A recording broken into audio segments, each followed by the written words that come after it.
All right. What's up, everybody? Welcome back. Another episode of the podcast. I'm rocking another one solo today. I've got a couple of really cool guest episodes coming up. But as I was leading up to those, there were, as I've said over the last few weeks, a couple of topics that I wanted to address. And so I had planned some of those out. This one kind of caught me off guard. So this is a topic that I've been wanting to talk about for a bit, but I hadn't really put much thought to it. And then to be frankly honest with you, our podcast production team reached out to me and said, "Hey, we don't have a recording for this next week's episode." And I said, "Oh, shoot. Oh, well, I guess now's as good a time as any to talk about this." And so I wanted to talk about mental health, but I want to talk specifically about my own, and even more specifically, I want to talk about my own mental health journey in the present, like right now, the things that I'm dealing with, actually maybe even a little bit in this moment, though today I'm recording Friday, February 23rd. This podcast will come out next week, Thursday, February 29th on the leap day of leap year 2024. Anyway, but I'm actually feeling pretty incredible today. And I'm going to talk about why I think why it's so awesome that I feel that way, considering the fact that there's nothing circumstantially for me to celebrate this week. But I want to talk about just kind of the day to day. And there are a couple of reasons why I think it's so important to talk about this stuff. Number one, it's so important for me to talk about mental health because I don't believe it's talked about enough. As much as we're in a far better place.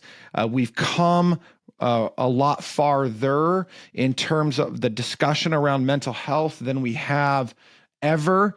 So it is being talked about more, but it's just not talked about enough. I think that as it relates to high achievers, high performers, people that strive for success, I don't think it's talked about nearly enough in that space. As a matter of fact, I was talking to somebody recently that said that they feel like they were feeling like their mental health struggles, their doubts, their fear of failure, all of that it isolated them to the point that they felt like they were all alone. And they were scared because they didn't know that anybody else was struggling with this stuff until I started talking with this person about it. So it's not talked about enough. And then with those things in mind, another reason that I want to talk about this present mental health journey is because I think that it's much easier to talk about it after it happens. And like I just said right now, I mean, I'm not experiencing a tough moment in the moment, at least not as of yet. Later today, that could change. But it's really easy to talk about it when it's really far removed. Like as hard as it was to share some of the things I did in my book, it's easier to do that because I'm not that person anymore, and which I'm super grateful for. But I want to champion talking about things as they happen. I definitely want to champion celebrating our wins and our successes. I think it's great to be able to do that. I think it's encouraging when we can rally around our friends, our family, our colleagues, and celebrate with them. But I also want to make it cool to talk about our struggles as they happen, not to commiserate. I don't think it's helpful to commiserate because it just brings us down farther. I think we need to be built up. But I do think it's helpful to be able to talk about things in the present so people can rally around us, can encourage us, can help us to seek the truth, which I'm going to talk about, and ultimately build us up. Okay, so all of that being said, I want to talk a little bit about the mental health journey that I have been on for the last couple of years, but I will keep this a little bit more concise to the last couple of months. So I've shared this in a few different places, but maybe not as succinctly as this.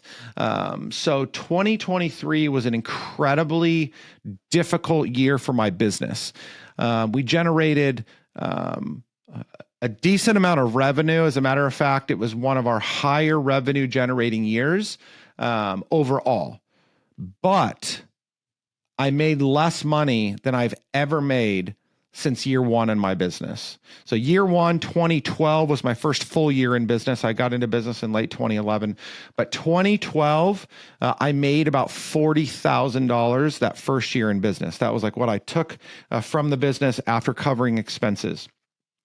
I have not come close to that low of a number since 2012. By God's grace, I've continued to be able to grow, to generate six and multiple six-figure years of profitability from the business, which I've been just so grateful for.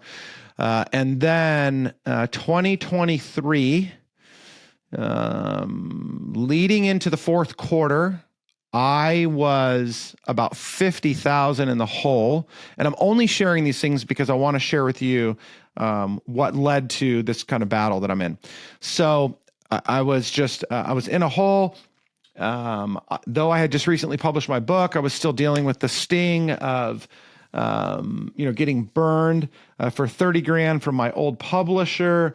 While the book, it was exciting to launch, it didn't launch the way that I had hoped. We missed bestseller status because we had some Amazon issue, like all these things were piling on. I was in this big $50,000 hole in business. Again, by God's grace, landed one of the biggest deals of my entire career in October of last year, which brought us almost to even. And so a huge celebratory moment, being that I wasn't going to lose 50K in 2023, but I still only broke even. And you may be saying like, well, at least you didn't break, at least you broke even. And you're right. I still took a paycheck. So I was thankful for that, but it was far less. And so that created a lot of discouragement. On top of that, the community that we built, the Unlocking Greatness community that we built on the back end of my book, Wounds, did not take off in the way that we thought. We put a lot into structure and framework, building tools and resources. And then we came out of the gate hot, advertising, trying to target people we thought, and we were generating so much traction in the beginning. We generated in total almost 1,000 leads from our advertising efforts. Cost us quite a few $1,000s. I mean, 5 figures of money in generating leads into early this year, 2024. And we sold 2. We converted 2. And you may be saying to yourself, well, you're just a crappy salesperson. And I would argue against that, but regardless, it didn't work. Our messaging wasn't right. We were continuing to struggle and stumble and just could never really get the conversion there. We could get the opt-in, not the conversion. So that wasn't working well.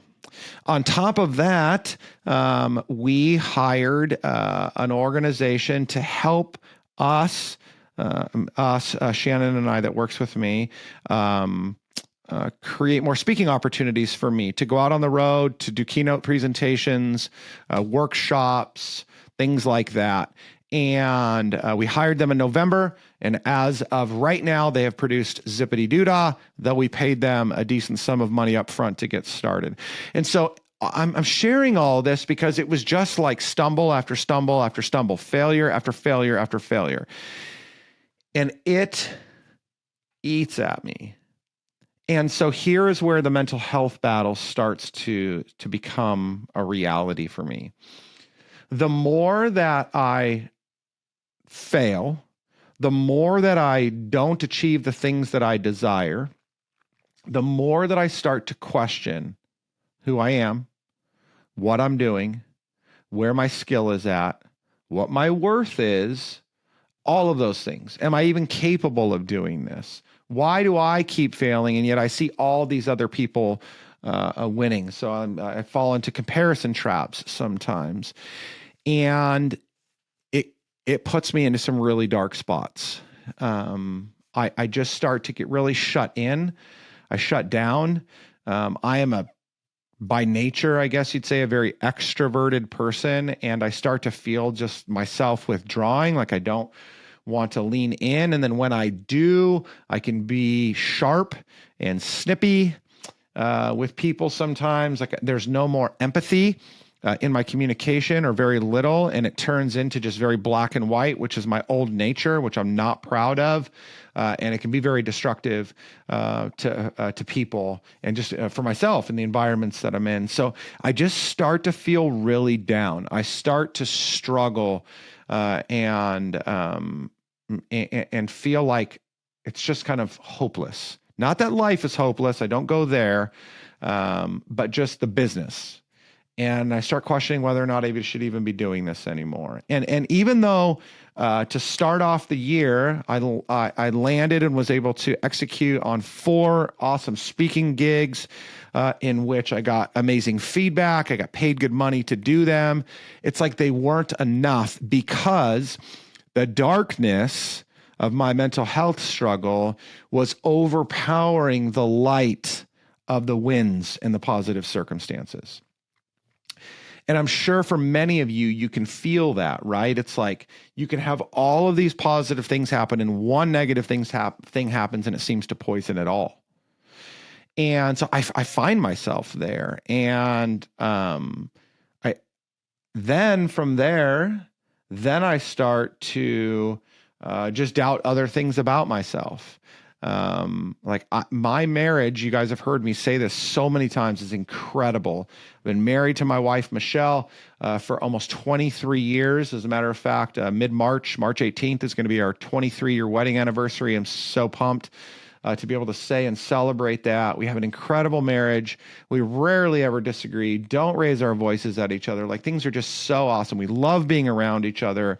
Every facet of our relationship is at like the peak that it's ever been at in our life. And yet, when I start to struggle professionally, it starts to creep in personally to even this impenetrable area of my life, which is my marriage. And so I start thinking to myself, like, oh man, maybe she's just not as into me as she used to be. Oh, maybe she tells me that she loves me, or that she finds me attractive or whatever, but maybe she's just saying it just to make me happy. And as I say these things out loud right now, it is so ridiculous, because I know that's not true, but that's where I find myself. It's just this failure, or sometimes it's just a lack of achieving the expectation, snowballs for me, and it just puts me in a really ugly spot. And I find myself then piling on even more, and the more pile on is, man, I can't believe how miserable I am. I should say. Here I am with this incredible life. I am, by God's grace, as healthy as I think I can be. I mean, I can be more healthy, but I'm pretty dang healthy for 45 years old. I've got a wife that loves me, and I'm in a great relationship with. I've got 2 daughters that enjoy being around me, that I love dearly. We have such a tight family unit. I've got a bunch of friends around me that are there to support me and have fun and hang out and do all these things. And just because of the business problem, it seems to like destroy the rest of my life. Like, how weak-minded am I? And so then I just pile on. How pathetic is that? I pile on. Right? It's just this snowball effect. And again, I end up finding myself in this place of like, gosh, is this just how I'm going to live the rest of my life? Am I just always going to be this way? Like, do you get that? Do you feel that for yourself? Do you find yourself in these places where one little thing turns into this massive thing, and before long, it's totally spiraled out of control and you don't know how to reel it back in? I'm sure that most of you would say yes. It's just crazy how we let ourselves get to this point. And you may be saying to yourself, well, I'm not letting myself get to this point. It just happens. I want to encourage you in something, and I'm going to turn the corner, and I want to talk about some of the things that I try to do to help myself in this area and seek help for this area. But I want to say it this way. You and I, we have absolute control over allowing ourselves to get to this place. We don't have control of the circumstance, which actually creates so much of the problem. We want to be in control. And when we lose control, we lose our minds. And when we lose our minds, we lose our ability to be able to make better decisions as we continue to fall farther down the hole. We find ourselves in darker and darker spots because we have gotten completely out of control. And so, what do? And these can be some encouragements potentially as to what you can do. Number one, for me personally, and this happened a couple of weeks ago in church. I was slapped in the face in the very best way with this statement. I am out of control, but that's a good thing because God is in control. Let me say that again. This statement came into my head. I wrote it down and it said, I am out of control, but that is a good thing because God is in control. That 2 weeks ago, 2 Sundays ago in church was such a powerful reminder for me. It was nothing new. I've been out of control my whole life. I thought I've been in control of my life a lot of different points in my life, but I've been out of control my whole life. And the only time that I found, out of control is scary because it's unstable, it's chaotic. I never truly felt stability in my life until I found God. God found me, and then I saw him for who he was. August 13th, 2006. And every single moment of my life moving forward in which I started to feel out of control and recognize that God was in control is where I was righted. And so first for me, and my first encouragement to you would be, is if you feel yourself losing control of your ability to be able to think, act, behave, believe, react, decide, whatever, I would encourage you to accept it. Accept that you are out of control. You don't have control, but God does, and God is. You see, because if I submit to the firm belief that God is ultimately in control, then I can start to tap into the power that he has given me to fight back the darkness and reintroduce the light into the situations that I am in. I mean, think about it. We are being bombarded with darkness and negativity from every facet of our being, from every spot in society. We have to have something bigger than ourselves to fight against it. So I start there. I am out of control, but that's a good thing because God is in control. And then therefore, if God is in control, then I can tap into the gifts, the talents, the resources that God has provided to me in order to start fighting back that darkness that's creeping into my life. The doubt, the fear of failure, the self-loathing, the anxiety, the depression, whatever it may be. Another incredible gift that I have been given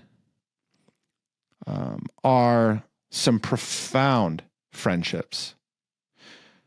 I am so thankful that many of you listening are included in what I'm about to say, which is I have been so blessed to call so many people friends in my life. And right now, I mean, I know there are people out there that cannot count the number of friends on one hand. And I would say that it would take both hands, both feet, and hundreds more to count the number of people that I could consider a friend. And you may be saying to yourself, Ryan, you're counting all your social media connections. I'm not. These are personal relationships and professional relationships, relationships at church that have turned into real, true friendships, that we spend real time together, talk about real things, exchange personal information, support and encourage each other. Sometimes that's once a year, once a quarter. Other times that's day in and day out. I am so thankful that I have so many friends that really will support me. But I have friends that will go far deeper than that. I have friends that will show up and will speak the truth into my life no matter the situation. And so when I find myself, like I have recently, in these dark places, I go to my friends, like my friend John that I've talked about so often. Wrote the foreword to my book. We've been friends for 11 years. We've done business together. We've done a lot of life together. And he's one of the first ones to know. We go to breakfast basically every Wednesday morning. Shout out to Nikki's Kitchen in Yorba Linda. Best breakfast burrito, not just because my name is on the menu, but because it's a bomb breakfast burrito. We grab burritos and coffee, or I grab a burrito and coffee. He's eating some healthy thing right now. And we just talk. And then I'm fortunate enough that we share an office space. And so he's in the office right next to me, not right this moment, but almost every day. And he just walks into my office, sometimes at the most unopportune times, to ask me how it's going. And I just share with him where I'm at. And he'll pray with me.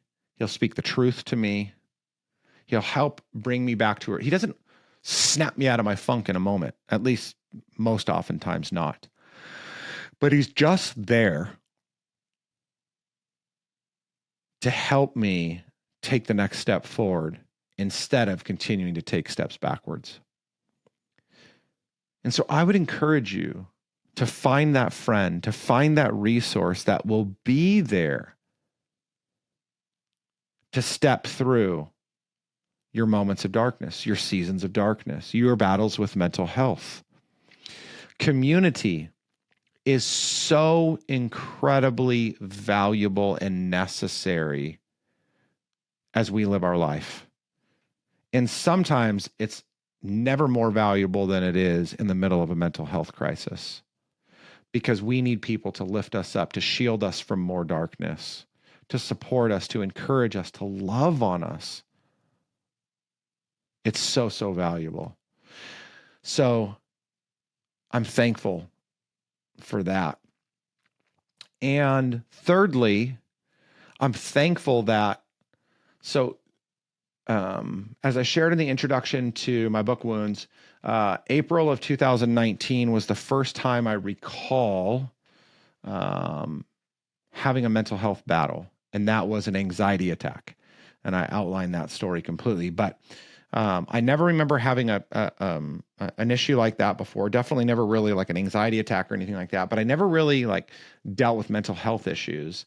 I had seen them happen to other people. A coworker committed suicide in 2016. I watched her break down over a period of many, many months and eventually take her own life. I've seen it a lot in a lot of other people. I'd never experienced it myself.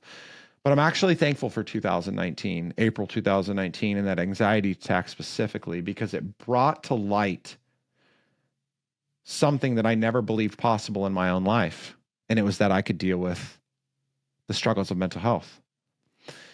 And because it was brought to light, because I was made aware by experiencing the trauma myself, it caused me to start proactively building in processes and systems, and taking responsibility to defend against being more susceptible to those things as they happen. And so I started taking more care of my body. For the longest time, and I still hear this from time to time, people champion working and hustling on little to no sleep. And I think that's a mistake for everybody, but I'll say for me personally that when I started focusing on my own rest and recovery, I felt stronger mentally, physically, and I've been able to go to battle better because I'm recovered and I'm not broken down all the time. Being in the gym, sometimes the gym is a great outlet to go in there and just let it all out. The frustration, the anger, whatever, just like throw some weight around, throw your body around. And so sometimes that's a great mental health resource. But just the habit of getting in there, spiking my endorphins, my adrenaline, getting that blood flowing, being around people that support and encourage me in a community setting like CrossFit, has done wonders for my mental health. Further, I've talked about this very, very infrequently, but I guess this is probably the first time I'm going to say this completely publicly. But in March of 2021, I started noticing some physical issues. And I had some hormone testing done, and come to find out I was super low on testosterone. And so I engaged with a doctor and got onto a protocol to supplement that loss in testosterone. That medication, coupled with some other supplements that I take, I do Onnit's Total Human morning and night packs, and then I do a green and a daily protein powder from FNX.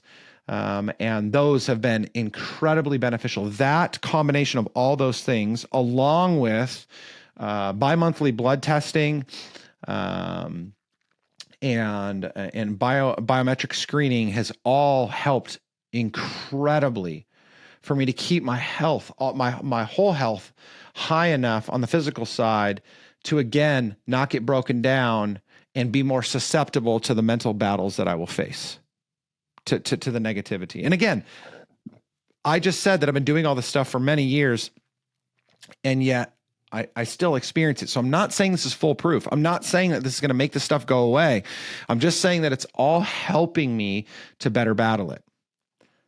Then the last tool is just around my own mindset and self-awareness. The more that I've studied myself, I know what my triggers are. That doesn't mean I always deal with them right away or appropriately, but I know what drags me down. And I also know what builds me up. And so I've built in tools and mechanisms to reduce the chances of me starting to feel anxious, to doubt myself, to fear failure. Again, like simple practices, prayer, my nose in the Bible every single day. It's helping me to build up this awareness for myself and building up the mental strength. But beyond that, knowing what my own negative thoughts are and understanding how to overcome those, knowing how to tell myself the truth. I talk about this a lot, and I have on many, many different episodes with other people and even just directly to you guys. The ability to tell ourselves the truth is so powerful, and yet few people know how to actually tell ourselves the truth.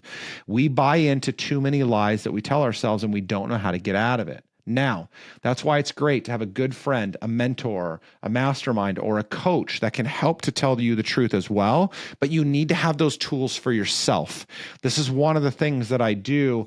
So a lot of the times in my coaching programs, it's a 3-month coaching program, and I equip these individuals with practical tools so they can continue on far after we coach. And one of the goals is to leave them with a tool that will allow them to understand and identify when the truth is not being told, how to overcome it and tell themselves the whole truth and nothing but the truth. It's a tool. It's a resource. You have to have these things available to you. And if you aren't prepared for them, what happens is you and I, we go into crisis mode and we start reacting to situations, which technically means because it's a mental challenge, we overreact to the situation because emotions then come into play too. And it just makes it worse and worse and worse and worse, which is where I find myself sometimes. Thank God it never gets to the grave worse, but it gets bad sometimes. I just feel miserable. And so I have to go back through this thought pattern of, what do I see myself as? What do I see God as? Am I engaging with the people that are closest to me, that know me well enough to speak truth into my life, to encourage me, build me up, and support me? And finally, do I have the tools and resources at my disposal that are necessary to push back the darkness and enforce the light, illuminate the light? So those are just some of the challenges that I face from a mental health perspective. Again, a lot of mine is around failing and self-loathing, and identifying as somebody that can't achieve the things he sets out to achieve, doubt, anxiousness. But I'm learning and I'm growing and I'm getting better, because in April of 2019, when I had my anxiety attack, I found myself curled up on a ball on the floor and literally unable to function. And thankfully, by the grace of God and the effort of my own, I've not found myself curled back up on a ball since. And I've gone through some pretty tough things in the last couple of years, things that would debilitate many people. And that doesn't make me any better than them. It just means that I have recognized them and I've been able to equip myself to better deal with and overcome them. And so as you consider your own battles with mental health, I would encourage you to face them head on. I would encourage you to seek God. I would encourage you to seek community. And I would encourage you to equip yourselves with the tools that are certain to help you overcome that darkness as it creeps into your life. This is a topic, you guys, that we need to talk about more and more. If you're listening to this podcast and you are somebody that's dealing with that you resonate with this, I would love to hear from you. You can DM me on social. You can email Ryan at ryanjamesmiller.com. I would love to hear from you. I love to hear feedback from these episodes. If you've liked it, if you didn't like it, if this is a topic that is near and dear to you, I would appreciate you sharing this with your community. Forward it to a friend via text. Share it on social media. Tag me in there. I would love to see that this message is being spread around. This is so important, you guys, to continue talking about this. Definitely to deal with the post-traumatic issues as the result of going through a mental health crisis, but also to better prepare ourselves to preempt the situations before they come so we can deal with them better when they do. This is another episode of Unlocking Greatness in the books. Thank you guys so much. I pray that you would continue to seek the men and women that God has created you to be, and then go live as the best version of those people. Thank you guys so much. Talk to you soon.